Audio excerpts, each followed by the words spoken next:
When we think about life in the Soviet Union, most people picture vast factories, huge collective farms, cosmonauts reaching space, or endless lines at empty stores. But there was another side.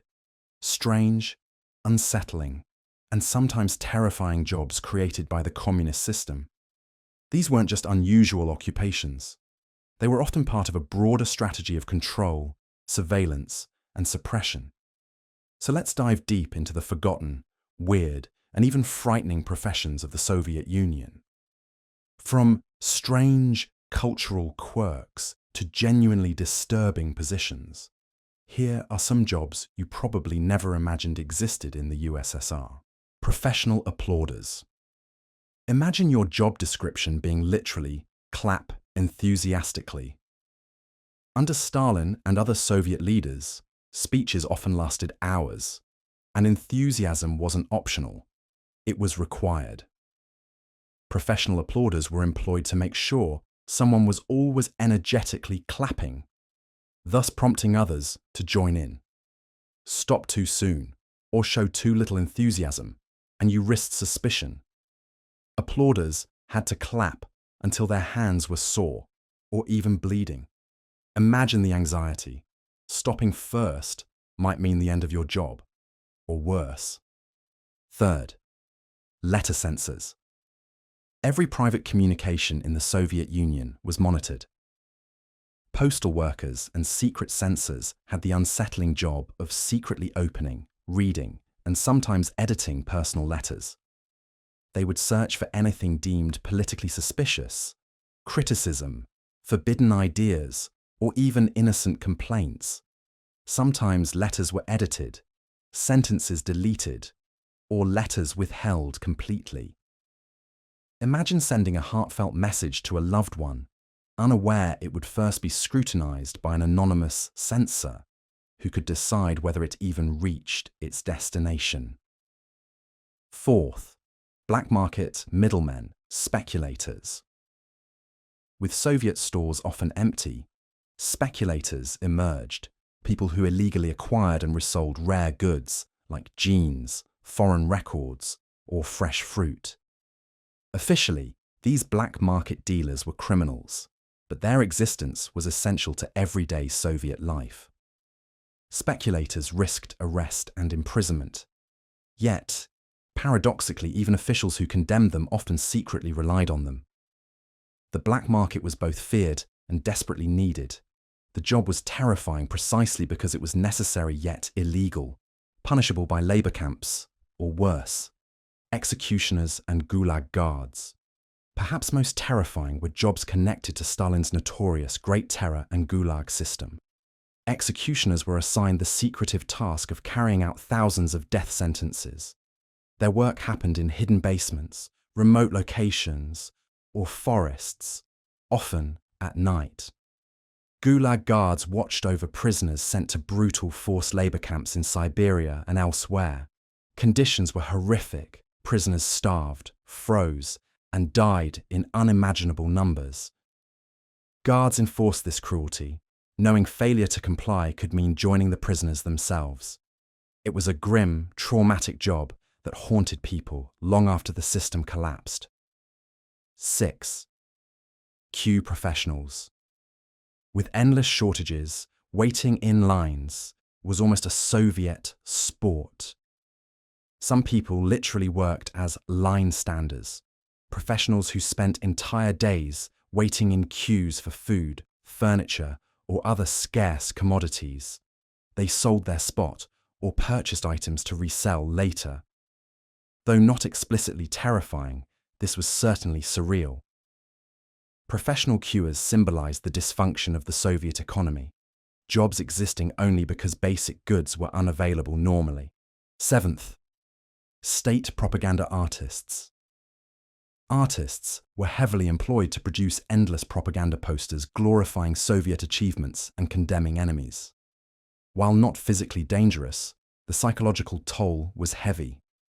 Artists couldn't express their real feelings or creativity, forced instead into constant ideological conformity. Failing to follow guidelines could mean losing their career, freedom, or even life.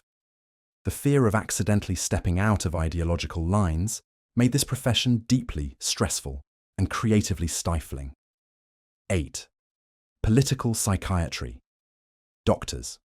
One disturbing Soviet practice was labeling political dissent as mental illness.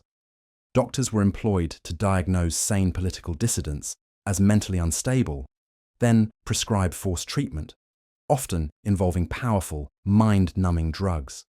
These doctors effectively became tools of repression, falsely institutionalizing healthy people who simply opposed the regime. It was a terrifying abuse of medical ethics that ruined thousands of lives. 9. Border guards at the Iron Curtain. The borders of the USSR were famously impenetrable. Guards stationed there had strict orders: shoot anyone trying to escape. They patrolled isolated areas day and night, knowing failure to obey could result in punishment or even execution themselves. Border guards lived with the psychological burden of violence, suspicion, and guilt.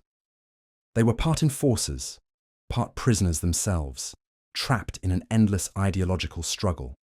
10th, secret archive librarians. The Soviet regime hid historical truth meticulously. Secret archives stored documents that contradicted official history. Librarians employed here were sworn to secrecy, managing documents that showed crimes of the regime: Stalin's purges, famines, gulag deaths, and more. They lived constantly in fear, knowing too much but unable to speak. The psychological pressure was enormous. Holding history's secrets meant isolation, paranoia, and fear. But why these jobs existed? These professions weren't random. They were deliberately created by the Soviet system. They helped enforce totalitarian control, shaping a society built on paranoia, suspicion, and conformity. People in these roles weren't necessarily evil. In many cases, they were ordinary citizens pressured into extraordinary cruelty or obedience. The Soviet Union crafted these jobs as a way of maintaining power. Surveillance, control, and fear became professions. Society was organized not just by ideology, but by a vast network of secretive, sinister, and absurd occupations.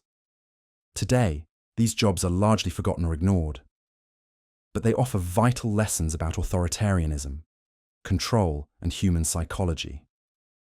They remind us how easy it is for states to employ ordinary citizens in systems of oppression, often by manipulating survival instincts, fear, and economic necessity. The forgotten professions of the Soviet Union teach us how terrifyingly simple it is for everyday life to become a nightmare. From professional applauders, black market dealers, and secret informants to gulag guards and executioners, the Soviet system transformed ordinary people into participants in a dystopian reality. Understanding these jobs helps us understand the USSR better, but also shows how quickly societies can slip into systems of control, suspicion, and fear. They remind us that freedom isn't guaranteed. It's something societies must constantly protect. The forgotten jobs of the Soviet Union weren't simply weird or unsettling. They were fundamental to a system that controlled millions through fear and dependency. Examining these terrifying occupations gives us insight into the psychology of authoritarian regimes and the fragility of human freedom. In remembering these jobs, we also remember why freedom and dignity matter, because history shows how easily they can vanish, replaced by terror disguised as ordinary employment.